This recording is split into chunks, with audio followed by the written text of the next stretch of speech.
Hello everyone, welcome to home science classes. Home science classes में आपका स्वागत है। कैसे हैं आप? आशा करती हूँ अच्छे होंगे, खुश होंगे, मस्त होंगे और पढ़ाई कर रहे होंगे। तो आपको पता है हमारी चर्चा चल रही है टेक्सटाइल पर। अभी कल हमने जो चर्चा किया था वो किया था अपने वस्त्रों के चुनाव के बारे में। हमने देखा था कि जब आप वस्त्रों का चुनाव कर रहे हो तो आपको किन बातों का ध्यान रखना चाहिए। जैसे आप वस्त्र किस प्रयोजन के लिए ले रहे हैं, आपकी आर्थिक स्थिति क्या है, किसे पहनना है, फैशन के अनुरूप है, मौसम के अनुकूल है। इन सारी बातों को ध्यान रखते हुए हमने कल इन सब पर चर्चा किया था। साथ ही साथ हमने ये भी देखा था कि जब आप एक बच्चे के लिए वस्त्र का चुनाव कर रहे हैं तो आपको किन बातों का ध्यान होना चाहिए। तो हमने देखा था बच्चे की सुरक्षा, उसमें हमने देखा था बच्चों के लिए कौन सा रंग हमें लेना चाहिए, कितने आरामदायक कपड़े लेने चाहिए। ऐसे कपड़ों का चुनाव करना चाहिए जो उनकी खेल कूद में बाधा ना हो। बच्चे आए दिन घूमते रहते हैं, कहीं ना कहीं फंसते रहते हैं, तो हमें उनके लिए फिटिंग का कपड़ा लेना होता है, ना कि हम एक टाइट कपड़ा ले लें। सॉरी, मतलब एक ढीला ढाला कपड़ा भी नहीं लेंगे और बिल्कुल टाइट भी नहीं लेंगे, एक फिटिंग का कपड़ा उनके लिए हम लेंगे। साथ ही साथ जब आप बच्चों के वस्त्रों का चुनाव कर रहे हैं तो उसमें आपको मितव्ययिता का भी ध्यान रखना होता है, क्योंकि बच्चे बहुत जल्दी जल्दी बड़े होते हैं। तो आप उनके लिए इस तरह से कपड़े लीजिए कि ताकि वो कुछ दिन पहन सकें। तो हमने कल इन सारी बातों पर चर्चा कर लिया था। अब जब हमने कल वस्त्र का चुनाव कर लिया तो जो वस्त्र होंगे हमारे वो गंदे तो होंगे ही, उनकी हमें साफ सफाई भी करनी होगी। तो इन वस्त्रों को आपको नियमित रूप से धुलाई सफाई करना होता है, क्योंकि इसमें पसीना हो गया, धूल मिट्टी हो गए और कुछ बदबू हो गए, मतलब जो गंदगियां होती हैं। और जब ये बदबू उत्पन्न होते हैं तो इन्हीं से रोग भी उत्पन्न होता है। तो इन सारी चीजों से हमें छुटकारा पाने के लिए अपने वस्त्रों की धुलाई करनी होती है। तो आप धुलाई के लिए किसका प्रयोग करते हैं? शोधक पदार्थ का चुनाव करते हैं। अब ये शोधक पदार्थ होते क्या हैं? तो शोधक पदार्थ जिनका चुनाव हम करते हैं अपने वस्त्रों को धोने के लिए। पहले हम ये देख लेते हैं कि शोधक पदार्थ हैं क्या। तो ऐसा पदार्थ जो वस्त्र की सतह पर जमे हुए मैल, गंदगी, दाग धब्बे व चिकनाई को दूर करके वस्त्र को साफ करते हैं तथा साथ ही वस्त्र में नवीनता एवं आकर्षण उत्पन्न करते हैं। तो जब आप अपने वस्त्रों की साफ सफाई कर देते हैं तो उनमें नवीनता आ जाती है, वस्त्र आपका आकर्षक लगने लगता है। अभी कोई वस्त्र आपका गंदा पड़ा है तो आप उसे देखकर कैसा लगेगा? क्या आपको वो मन करेगा हम उसे पहन लें? तो आप कहेंगे नहीं। इसीलिए वस्त्रों में नवीनता लाने के लिए, वस्त्रों में चमक लाने के लिए, वस्त्रों को आकर्षक बनाने के लिए हमें उनकी साफ सफाई करना आवश्यक होता है। और जिन पदार्थों का आप उपयोग करके जो है इनकी साफ सफाई करते हैं वही आपके कहलाते हैं शोधक पदार्थ। वो आपके क्या होते हैं? वो आपके होते हैं शोधक पदार्थ। तो जो शोधक पदार्थ होते हैं हम उनमें सामान्यतः दो बात करते हैं, दो चीजों का ज्यादा उपयोग करते हैं। आप में से सभी लोग करते हैं। क्या है? एक तो आपका साबुन हो जाता है, दूसरा आपका हो जाता है डिटर्जेंट। तो साबुन और डिटर्जेंट, इन दोनों को समझने से पहले हम ये समझ लेते हैं कि ये जो हमारे शोधक पदार्थ होते हैं इनके गुण क्या क्या होते हैं। अब इनके अंदर कुछ गुण भी तो होना चाहिए कि हम ऐसे ही किसी वस्त्र पर धुलाई कर देंगे। तो उन्हीं गुणों को हमें सबसे पहले समझना है। सबसे पहले क्या देखेंगे कि वस्त्र को साफ एवं स्वच्छ करने का गुण होना चाहिए, यानी कि जिस शोधक पदार्थ का जिस शोधक पदार्थ का आप उपयोग कर रहे हैं वो वस्त्रों को साफ करे, वो वस्त्रों को स्वच्छ करे, तभी वो आपका शोधक पदार्थ अच्छा होगा। वस्त्र के रेशों को किसी भी प्रकार से हानि ना पहुंचाए। मतलब कुछ डिटर्जेंट आपके ऐसे होते हैं, कुछ साबुन आपके ऐसे होते हैं जो आपके वस्त्रों को हानि पहुंचाते हैं। तो आपके लिए वो डिटर्जेंट, वो साबुन या वो शोधक पदार्थ आपके लिए लाभदायक होगा जो आपके रेशों को हानि ना पहुंचाए। अगर आपके रेशों को हानि पहुंचाएगा तो वस्त्र हमारा खराब हो जाएगा। अगर वस्त्र हमारा खराब हो जाएगा तो हमारी जो उसमें पैसा लगा है वो भी बर्बाद हो जाएगा, और जिस प्रयोजन के लिए हमने वस्त्रों को खरीदा है हम उसमें पहन भी नहीं पाएंगे। तो इन सारी बातों का भी आपको ध्यान रखना चाहिए। साथ ही साथ जब आप शोधक पदार्थ का उपयोग कर रहे हो तो ऐसा शोधक पदार्थ होना चाहिए जो वस्त्र की चमक और उसकी आकर्षण जो क्षमता है उसमें कमी ना ला पाए। वहीं हमने ऊपर क्या देखा था कि हम क्या करते हैं, वस्त्रों को चमक लाने के लिए, आकर्षण बढ़ाने के लिए हम क्या करते हैं, शोधक पदार्थों का उपयोग करते हैं। तो ऐसे शोधक पदार्थ ना हो जो हमारे वस्त्र की जो चमक है, जो उसकी आकर्षण है उसको समाप्त करे। ठीक, उपयोगकर्ता के हाथों को नुकसान ना पहुंचाए। हमें इस तरह के शोधक पदार्थों का उपयोग करना होता है जो हमारा उपयोग करता है। जैसे हम लोग बर्तन कह रहे हैं, मतलब हम लोग कपड़ा धुलते हैं तो कुछ आपके डिटर्जेंट ऐसे होते हैं, कुछ साबुन ऐसे होते हैं जो हमारे हाथों को नुकसान पहुंचाते हैं। तो अच्छा डिटर्जेंट वो है, अच्छा शोधक वो है, अच्छा साबुन वो है जो आपकी त्वचा को हाथ की त्वचा को नुकसान ना पहुंचाए। तो जब हम शोधक पदार्थ ले रहे हों तो उनके इन गुणों के बारे में हमें पता होना चाहिए। ठीक, अब हम बात कर लेते हैं शोधक पदार्थ की। शोधक पदार्थ में हमने बताया दो शोधक पदार्थ हम मुख्यतः यूज करते हैं, उपयोग में लाते हैं, जिसमें सबसे पहला आपका है साबुन, दूसरा है अपमार्जक। अपमार्जक यानी कि डिटर्जेंट। डिटर्जेंट वही जो हम पाउडर इस्तेमाल करते हैं। घड़ी पहले इस्तेमाल करें फिर विश्वास करें। अब चाहे उसका टिकिया ले लीजिए और चाहे आप उसका पाउडर ले लीजिए। जो आपका टिकिया है वो साबुन है और जो आपका पाउडर है वही आपका डिटर्जेंट होता है। तो जो आपका साबुन होता है और जो आपका अपमार्जक होता है, इन दोनों में क्या डिफरेंस होता है हम उसे समझते हैं। ऐसे ही हमें समझ आ जाएगा कि डिटर्जेंट क्या है और साबुन क्या है। तो आपको पता है इनका उपयोग क्यों करते हैं? इनका उपयोग हम गंदगी को हटाने के लिए करते हैं। तो हम सबसे पहले इन दोनों के अंतर को समझते हैं। सबसे पहला आपका आ जाता है साबुन और दूसरी तरफ आपका है अपमार्जक। तो अब सबसे पहले हम बात करते हैं साबुन की। जो आपका साबुन है, साबुन कठोर जल में शीघ्रता से झाग नहीं देता है। जो आपका साबुन होता है, जो हमारा टिकिया होता है, ये आपका कठोर जल में शीघ्रता से झाग नहीं देता है। झाग बनाने के लिए बार बार साबुन को वस्त्र पर रगड़ना पड़ता है।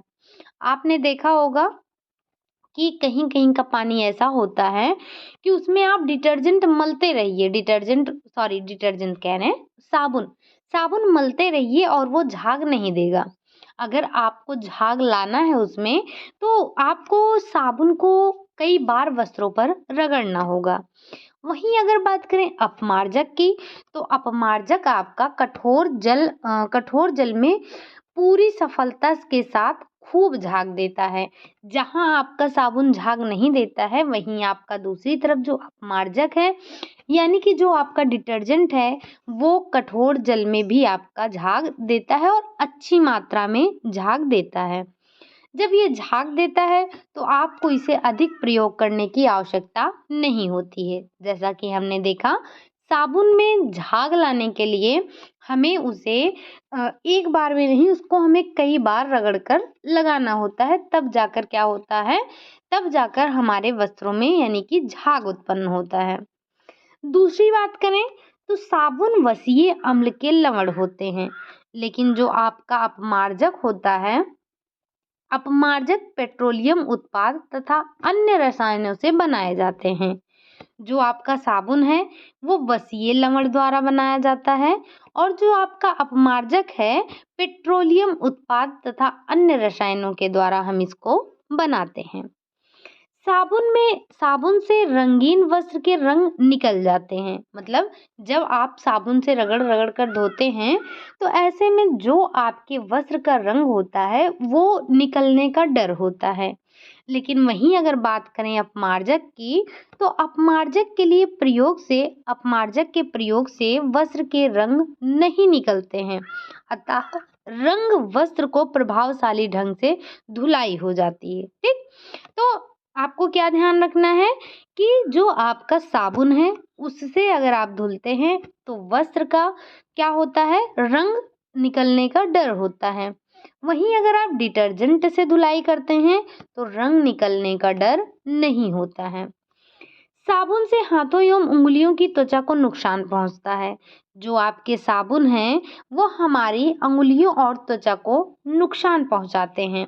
लेकिन वहीं बात करें अपमार्जक की, तो ये पूर्ण रूप से सुरक्षित होते हैं, ये आपके हाथों को नुकसान नहीं पहुंचाते हैं। ठीक, अगला है आपका कि मृदु जल में साबुन घुलनशील होता है और शीघ्रता से झाग बनता है।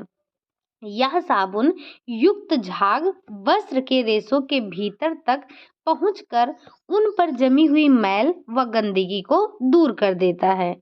ये जो आपका साबुन होता है ये मृदु जल में आपका घुलनशील होता है। अब हम देख लेते हैं अपमार्जक का। तो अपमार्जक जो है आपका, ये आपका कठोर जल में मतलब कठोर जल की तरह ही क्रियाशील रहता है और भरपूर झाग देता है। ये भी आपका भरपूर झाग देता है। झाग दे रहा है तो हमारे वस्त्रों की साफ सफाई भी अच्छी होगी। ठीक, अब वहीं अगर हम बात करें साबुन की, साबुन को वस्त्र पर रगड़ने में अधिक समय, अधिक श्रम और शक्ति लगती है। इससे रेशों की सूक्ष्म रचना को भी काफी नुकसान पहुंचता है। अतः रेशे जल्द ही रगड़ खाकर क्षतिग्रस्त हो जाते हैं।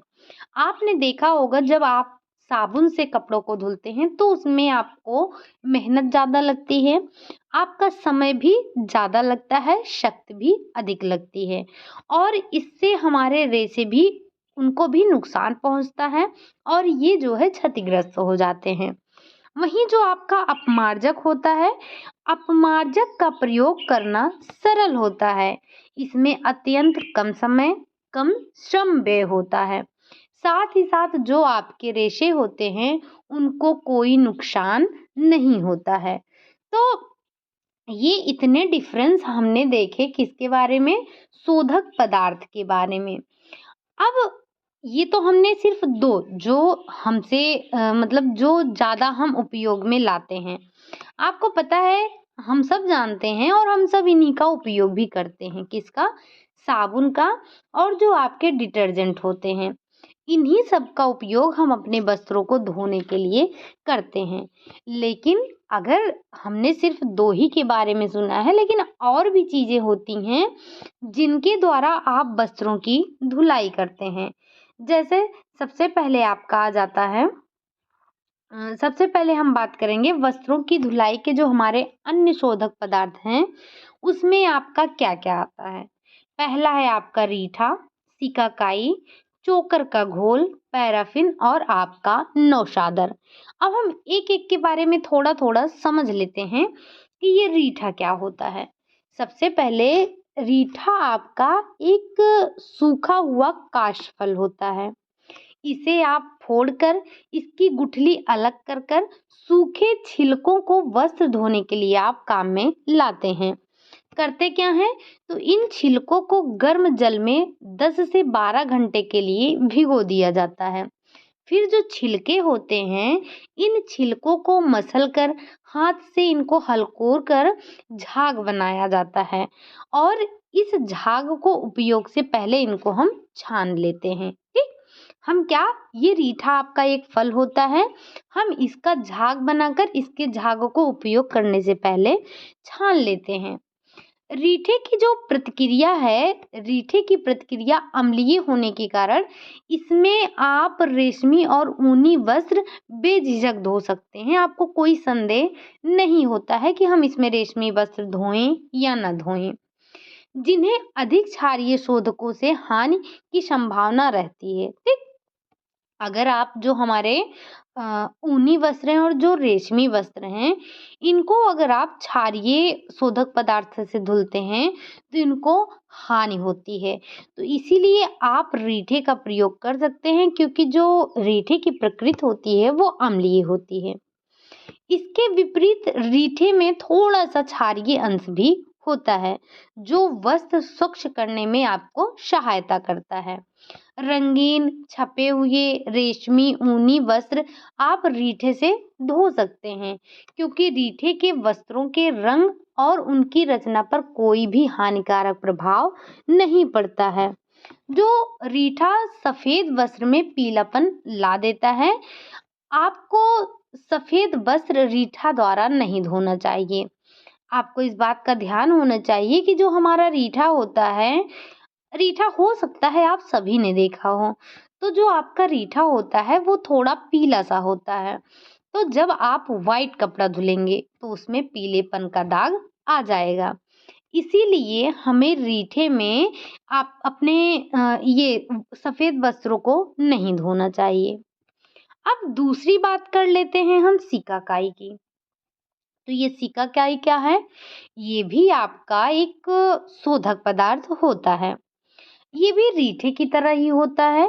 जो सिकाकाई है, सिकाकाई की जो उपज हो रही है वो दक्षिण भारत में अधिक होती है। इससे आप ना सिर्फ कपड़ा धोने वाला, बल्कि आप क्या करते हैं, इससे आप बाल धोने के लिए साबुन भी बनाते हैं। आपने देखा होगा सिकाकाई का शैम्पू भी आता है, सिकाकाई का साबुन भी आता है। तो ये सारे आपके सिर्फ कपड़े ही नहीं, आपके बाल को धुलने के लिए भी बनाए जाते हैं। या जो सिकाकाई को रीठा की तरह आप गर्म पानी में भिगोकर इनको भी मसल कर इनमें झाग उत्पन्न करके आप अपने बालों में इनकी धुलाई कर सकते हैं। इसे भिगोकर इसके झाग से जो रीठे की तरह रंगीन और ऊनी वस्त्रों को ही आप धोते हैं। ध्यान रखेंगे इसकी प्रकृति कैसी है, तो वो भी आपके रीठे के समान ही होती है। तो इसीलिए इसमें भी आप जो हमारे रंगीन ऊनी और रेशमी वस्त्र हैं उनको आप धो सकते हैं। लेकिन ये उतना सफल शोधक नहीं है जितना कि आपका रीठा है। कहने का मतलब कि रीठे के मुकाबले में सिकाकाई की उतनी क्षमता नहीं है कि आपके वस्त्रों में अच्छी सफेदी ला सके, आपके वस्त्रों की अच्छी साफ सफाई कर सके। तो जब आप रीठे और सिकाकाई का प्रयोग कर रहे हों तो आपको इस बात का भी ध्यान होना चाहिए। ठीक, अगली बात करेंगे हम चोकर का घोल। चोकर का घोल क्या है? तो चोकर आपका पूरी तरह से सेलुलोज होता है। जो अनाजों की जो बाहरी आवरण होती है, चोकर का मतलब आप सब समझ रहे होंगे। जब आप गेहूं पिसवाते हैं तो देखते हैं हम उसे छलनी से चालते हैं तो उसमें कुछ ऐसे खुरदुरा सा निकलता है, वही आपका चोकर होता है। उम्मीद है आप सभी चोकर को समझ पा रहे होंगे। ठीक, इसमें भी स्वच्छता का गुण पाया जाता है। ये भी आपके वस्त्रों को जो है साफ करता है। इसका घोल वस्त्र के रंगों को प्रभावित नहीं करता है।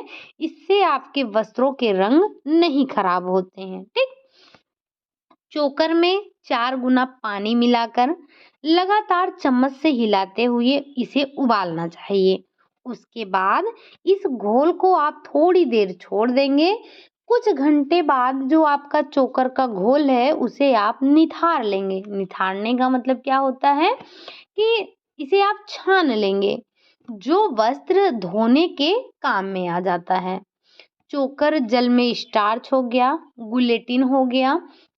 एक बार कमेंट करके बताइएगा ये गुलेटिन पाया किस में जाता है? चावल में, गेहूं में, या फिर सोयाबीन में, दूध में, किस में पाया जाता है? एक बार कमेंट करके जरूर बताइएगा कि ये गुलेटिन किस में पाया जाता है। तो जो आपका चोकर है, चोकर जल में स्टार्च, गुलेटिन तथा हानिकारक लवण होते हैं, जो वस्त्र की सुंदरता बनाए रखने में सहायता करते हैं। ठीक, अगर आपका वस्त्र मैला हो तो चोकर जल में साबुन की थोड़ी सी मात्रा आप मिला लीजिए, इससे आपके वस्त्रों की सफाई और अच्छे से हो जाएगी। अगला जो हमारा शोधक पदार्थ है वो है पैराफिन। पैराफिन क्या होता है? तो जो आपके वस्त्र अधिक मैले हो गए हों, जिसमें अधिक गंदगी लगी हो, जो चिकनाई युक्त वस्त्र होते हैं, इन सभी को धोने के लिए आपको पैराफिन का उपयोग करना होता है। अगर जब हम रीठे का प्रयोग करते हैं, जब हम चोकर का प्रयोग करते हैं, जब हम सिकाकाई का प्रयोग करते हैं, तो हमारे वस्त्र उतने ज़्यादा गंदे दाग धब्बे लगे हुए नहीं होते हैं। लेकिन जब हमारे कपड़े बहुत ज़्यादा मैले हो जाते हैं, गंदे हो जाते हैं, उसमें चिकनाई लग जाती है, तब हमें इन्हें साफ करने के लिए पैराफिन का उपयोग करना पड़ता है। गर्म जल में कपड़े धोकर सोडा व साबुन का आप चूर्ण घोल लेंगे। इस घोल में थोड़ा सा पैराफिन मिलाकर मोटे भारी मटमैले जो जितने भी गंदे कपड़े हैं आपके, मतलब जितने गंदे से गंदे, जिसे हम कहते हैं चीकट, अगर चीकट कपड़ा भी है तो भी आप उसको धो देंगे।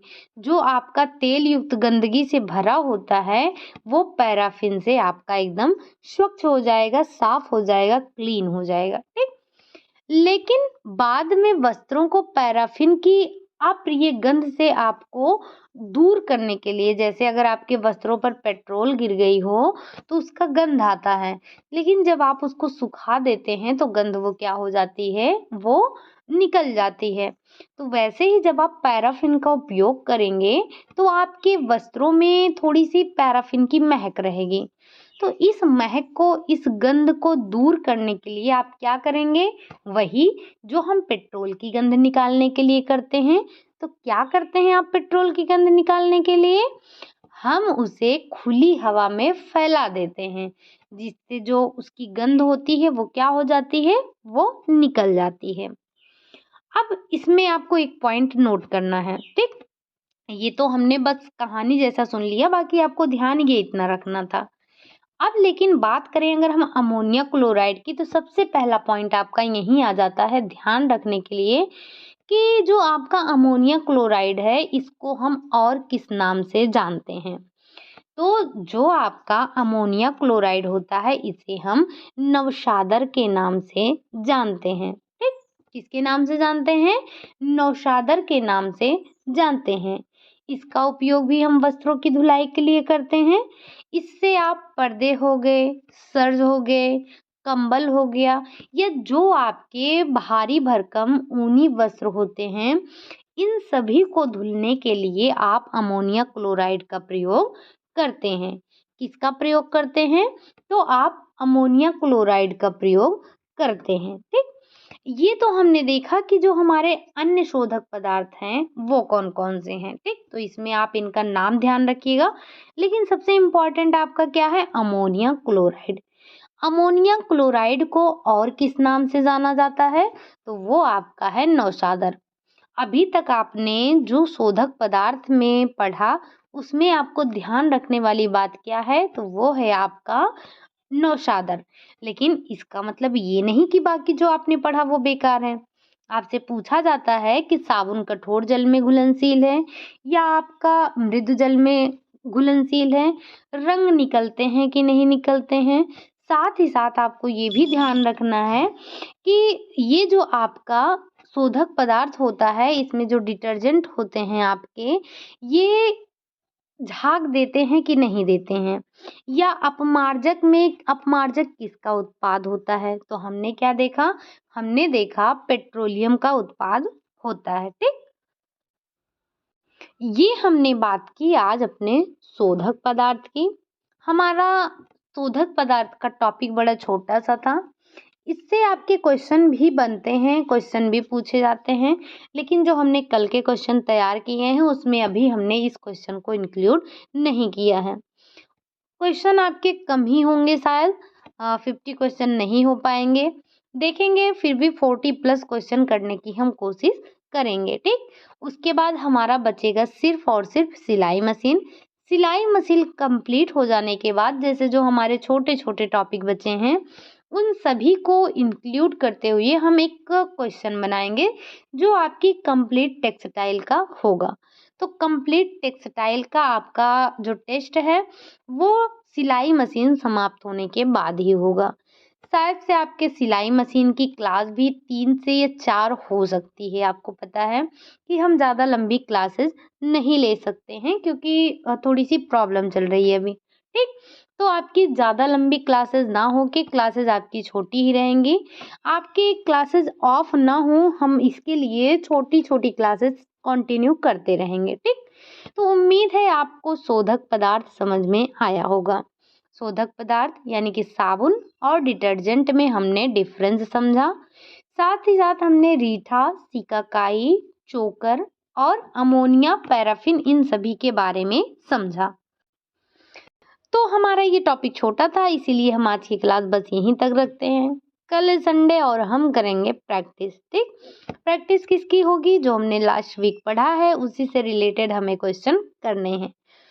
आप में से जिन लोगों ने भी अभी तक टेलीग्राम नहीं ज्वाइन किया है प्लीज़ आप टेलीग्राम ज्वाइन कर लीजिए। वहाँ से आपको प्रैक्टिस करने को मिलेगा। रात 9 बजे आपके 10 क्वेश्चन की क्विज होती है, तो आप वहाँ से क्वेश्चन कर सकते हैं, ठीक, और अपनी तैयारी को मजबूत कर सकते हैं। चलिए बस आज के लिए यही इतना रखते हैं। क्लास आपको कैसी लगी? अगर अच्छी लगी हो तो लाइक करें, चैनल को सब्सक्राइब करें, साथ ही साथ कमेंट ज़रूर कीजिएगा। मिलते हैं नेक्स्ट क्लास में, तब तक के लिए बाय बाय, टेक केयर।